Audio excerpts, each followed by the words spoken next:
ஜனநாயகன் ஒன்று இருக்கு. ஜனநாயகன் இப்போ யார்கிட்ட இருக்கும்? ஒன்று ப்ரொடியூசர் இருக்கும், ரெண்டாவது யார்கிட்ட இருக்கும்? எடிட்டர் இருக்கும், மூணாவது யார்கிட்ட இருக்கும்? ஹீரோ கிட்ட இருக்கும், நாலாவது டைரக்டர் கிட்ட. இந்த 4 பேர்கிட்ட தான் அந்த வாட்டர் மார்க் போட்ட வீடியோ, அந்த வீடியோ அவங்க கிட்ட இருக்க போகுது. வேற யார்ட்டுமே இருக்கிறதுக்கான வாய்ப்பே கிடையாது. பிகாஸ் படம் வந்து ரிலீஸ் ஆகலை, அவங்க கிட்ட மட்டும்தான் இருக்கு. இப்போ அது எப்படி ரிலீஸ் ஆகிருக்கணும்?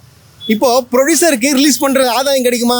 ப்ரொடியூசர் கிடைக்காது, ஏன்னா அவர் துட்டு போட்டிருக்காரு. இப்போ டேரக்டருக்கு இந்த மாதிரி ரிலீஸ் பண்ணுறது அவருக்கு என்ன ஆதாயம் கிடைக்காது. ஏன் நான் கஷ்டப்பட்டு எடுத்த படம் எவனோ ஒருத்தர் ரிலீஸ் பண்ணுறான் அப்படின்ற ஒரு செம்ம கடுப்பில் இருக்காப்புல. ஏன்னா அவரோட குழந்தைங்க ரிலீஸ் பண்ணியிருக்காப்புல, இப்போ எடுத்திருக்காரு, கஷ்டப்பட்டு படம் எடுத்துக்காரு, ரிலீஸ் ஆனால் ஏற்றுக்க மாட்டார். இப்போ கிரீட்டுக்கும் பார்த்தீங்கன்னா அவ்வளோ ஆதாயம் கிடையாது, விஜய்க்கு மட்டும்தான் ஆதாயம்.